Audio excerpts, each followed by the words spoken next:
So coil's back in, pull cord's back on again. We can just make sure it's doing what it's doing. And next point is just to check the fuel filter.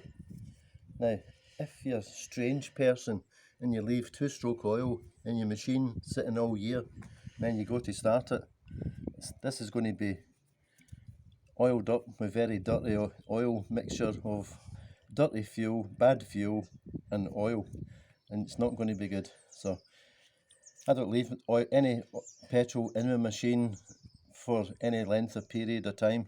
I'd rather drain it out and put your machine away dry for the year, and then if you're going to, like me, use it in the winter, you just come out and put your mixture back in it. But it's just a matter of checking fuel hoses and pipes and make sure the filter's clean.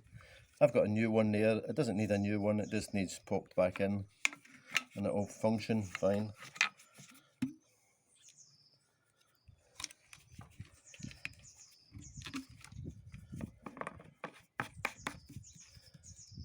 That's the fuel filter basically.